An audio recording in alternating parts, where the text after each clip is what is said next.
Assalamualaikum warahmatullahi wabarakatuh. Kali ini saya akan membahas materi pertemuan ke-6, yaitu teori belajar behaviorisme, teori kognitisme, teori konstruktivisme, serta contoh penerapannya. Nah, pertama saya akan menjelaskan teori belajar behaviorisme. Sebelumnya saya akan menjelaskan definisinya menurut beberapa ahli terlebih dahulu. Pertama, menurut Edward Leitondike. Menurutnya, belajar adalah proses interaksi antara stimulus dan respon. Stimulus yaitu apa saja yang dapat merangsang terjadinya kegiatan belajar seperti pikiran, perasaan, atau hal-hal lain yang dapat ditangkap melalui alat indera. Sedangkan respons yaitu reaksi yang dimunculkan dari siswa ketika belajar, yang juga dapat berupa pikiran, perasaan, atau gerakan dan tindakan. Dari definisi belajar tersebut, maka menurut Tondike, perubahan tingkah laku akibat dari kegiatan belajar yaitu dapat berwujud konkret, yaitu yang dapat diamati, atau tidak konkret, yaitu tidak dapat diamati. Selanjutnya ada pengertian teori belajar menurut B.F. Skinner. Menurutnya, teori belajar behaviorisme adalah hubungan antara stimulus dengan respons yang ditunjukkan individu atau subjek terjadi melalui interaksi dengan lingkungan. Teori ini menekankan bahwa tingkah laku yang ditunjukkan seseorang merupakan akibat dari interaksi antara stimulus dengan respons. Maka, dari beberapa referensi di atas dapat kita pahami bahwa teori belajar behaviorisme menganggap seorang pembelajar pada dasarnya pasif, namun merespons stimulus dari lingkungan. Pendekatan behaviorisme berfokus pada membimbing pembelajar mencapai hasil pembelajaran yang telah ditetapkan sebelumnya. Nah, contoh dari penerapan teori behaviorisme ini yaitu penerapan teori belajar behaviorisme adalah adanya sistem poin ketika siswa melakukan pelanggaran terhadap aturan di sekolah, sehingga karena adanya aturan tersebut, siswa diminta untuk merubah tingkah lakunya menjadi lebih baik.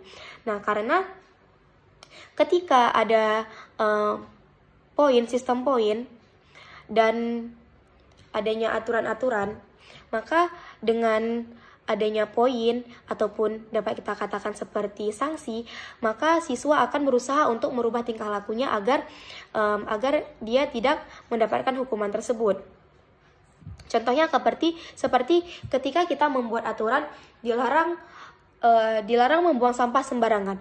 Nah, ketika siswa tersebut membuang sampah sembarangan, maka dia akan mendapatkan hukuman ataupun sanksi. Nah, ketika siswa itu tidak mau mendapatkan sanksi, maka dia akan merubah perilakunya ataupun tingkah lakunya menjadi lebih baik, yaitu tidak membuang sampah sembarangan. Selanjutnya saya akan menjelaskan teori kognitivisme. Nah, sebelumnya saya akan menjelaskan definisi dulu menurut beberapa ahli. Yang pertama ada dari Given. Teori belajar kognitif lebih menekankan pada belajar merupakan suatu proses yang terjadi dalam akal pikiran manusia.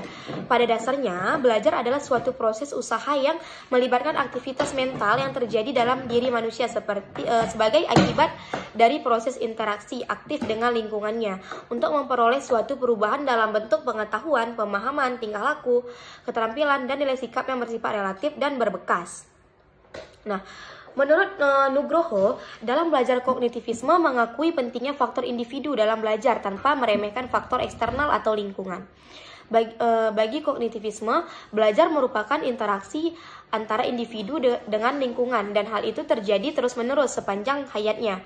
Kognisi adalah suatu perabot dalam benak kita yang merupakan pusat ataupun penggerak berbagai kegiatan kita. Mengenai lingkungan, melihat berbagai masalah, menganalisis berbagai masalah, mencari informasi baru, menarik kesimpulan, dan sebagainya. Sedangkan menurut Nur Hadi, model belajar kognitif mengatakan bahwa tingkah laku seseorang ditentukan oleh persepsi serta pemahaman tentang situasi yang berhubungan dengan tujuan belajarnya. Perubahan belajarnya.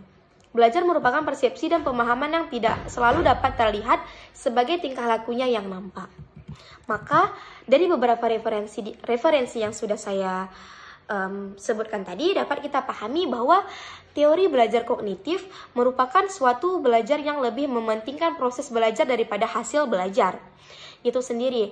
Bagi penganut aliran ini, belajar tidak sekedar melibatkan hubungan antara stimulus dan respons. Namun lebih dari itu, belajar melibatkan proses berpikir yang sangat kompleks. Nah, contoh penerapan dari teori kognitif yaitu guru menggunakan bahasa yang mudah dipahami oleh peserta didik serta memberi ruang bagi mereka untuk saling bicara serta diskusi dengan teman-temannya. Selanjutnya saya akan menjelaskan teori konstruktivisme. Nah, saya akan menjelaskan definisinya terlebih dahulu. Pertama, menurut Carly dan Margareta. Menurut mereka, teori konstruktivisme ini merupakan proses pembelajaran yang diawali konflik kognitif, yang pada akhirnya pengetahuan akan dibangun sendiri oleh siswa melalui pengalaman dan hasil interaksi lingkungannya. Selanjutnya ada menurut Piaget. Menurut Piaget, konstruktivisme menurut Piaget memandang perkembangan kognitif sebagai suatu proses di mana anak secara aktif membangun sistem makna dan pemahaman realitas melalui pengalaman-pengalaman dan interaksi mereka. Proses tumbuh dan berkembangnya pengalaman melalui pengalaman. Yang selanjutnya ada menurut Carly.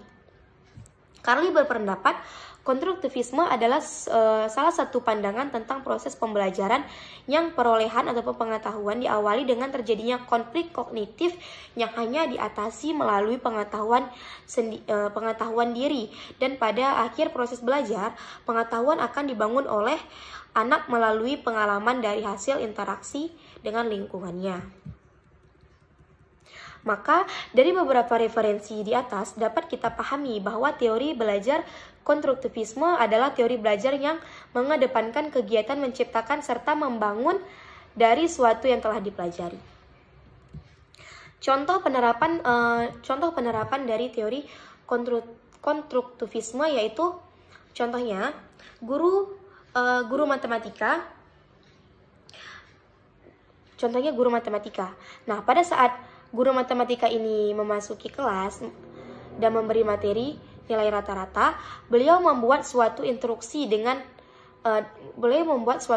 agar para peserta didik bisa mulai menerapkan teori belajar konstruktivisme di kelas. Untuk menentukan suatu nilai rata-rata, peserta didik diminta mengikuti langkah-langkah berikut. Nah, beliau memberikan langkah-langkah kepada siswa, lalu siswa mengulangi langkah tersebut agar siswa dapat memahami materi yang diberikan oleh guru tersebut.